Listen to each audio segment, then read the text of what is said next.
మహిళలు గెలవని రంగమంటూ లేదు. కేవలం పురుషులకే పరిమితం అనుకున్న రంగాల్లో మహిళలు దూసుకెళ్తున్నారు. ఆ కోవకు చెందిన మహిళే ముంబైకి చెందిన రజనీ పండిట్. భారతదేశంలో మొట్టమొదటి మహిళా ప్రైవేట్ ఇన్వెస్టిగేటర్గా పేరు సాధించింది.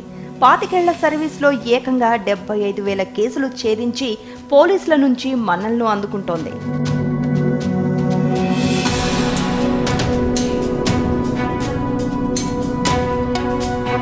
1971లో రజనీ పండిట్ డిటెక్టివ్ ఏజెన్సీ స్థాపించేటప్పటికీ తన వయసు 25 సంవత్సరాలు. ఈ రంగంలో అడుగు పెట్టాక రజనీ ఎన్నో సవాళ్లను ఎదుర్కోవాల్సి వచ్చింది. అయినా లెక్క చేయకుండా తనకిష్టమైన గూఢాచార వృత్తిలో సక్సెస్ సాధించి కొన్ని కేసుల్లో పోలీసులే తనపై ఆధారపడేలా చేసుకుంది. ప్రస్తుతం రజనీ ఏజెన్సీలో 20 మంది సభ్యులున్నారు. ఇండియాలోనే కాదు వేర్వేరు దేశాల్లోనూ ఈ డిటెక్టివ్ కి క్లయింట్స్ ఉన్నారు.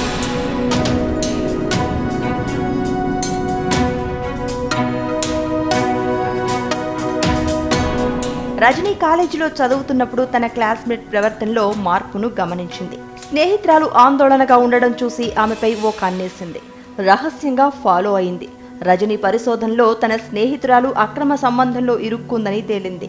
ఈ పరిస్థితిని అనువుగా చేసుకుని కొందరు దుర్మార్గులు ఆమెను ఇబ్బంది పెడుతున్నారని తెలుసుకుంది. విషయాన్ని బాధితురాలి తల్లిదండ్రులకు చేరవేసి ఆమెను ఆ విషకూపం నుంచి బయటపడేలా చేసింది. ఇది రజనీ పరిష్కరించిన మొదటి కేసు. దాంతో రజనీ తండ్రి నువ్వేమైనా గూఢాచారివా అని అడిగాడు. దాంతో నిజంగానే తానెందుకు ఆ వృత్తిని ఎంచుకోకూడదనుకుంది రజనీ. అలా అప్పటి నుంచి సొంత ఏజెన్సీ స్థాపించి పోలీసులకే అంతుపట్టని మిస్టరీలను ఛేదించింది.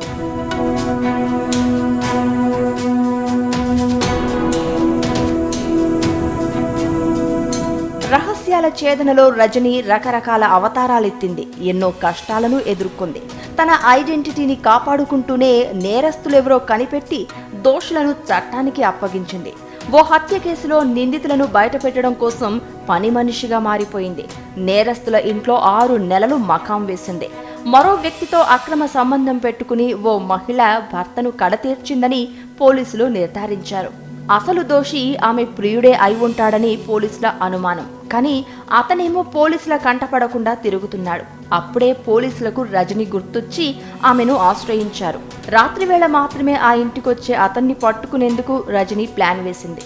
ఆ ఇంటి పని మనిషిని మచ్చిక చేసుకుని సర్వెంట్ రూపంలో ఆ ఇంట్లో మకాం వేసింది. 6 నెలల పాటు ఎవరికీ అనుమానం కలగకుండా మసలుకుంది. ఊహించినట్టే ఓ రోజు హంతకుడు ఆ ఇంటికొచ్చి ప్రియురాలితో వాదనకు దిగాడు. ఇదంతా వంటగదిలో ఉండి వింటున్న రజనీ చురుగ్గా ఆలోచించి కత్తితో గాయం చేసుకుంది. ఆమె అరుపు విని ఆ ఇంటి యజమాని ఆమె ప్రియుడు తనను ఆసుపత్రికి వెళ్లిరమ్మని చెప్పారు. గాయం సాకుతో తెలివిగా ఇంటి నుంచి బయటపడ్డ రజనీ నేరుగా పోలీసులను కలుసుకుంది. 6 నెలలుగా దొరకని ఆ హంతకుడిని పట్టించింది.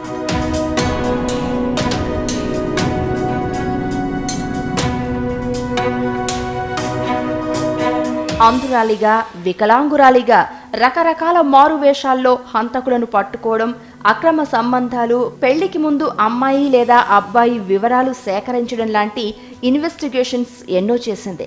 టెక్నాలజీని అందిపుచ్చుకుని స్పై కెమెరాలు, రికార్డర్ల సాయంతో నేరస్తులను ఇట్టే పట్టిస్తున్నామని అంటున్న రజనీ మహిళలు ఏం చేయాలనుకుంటే అది చేయాలి. అది ఎలాంటి పనైనా సిగ్గుపడకూడదు.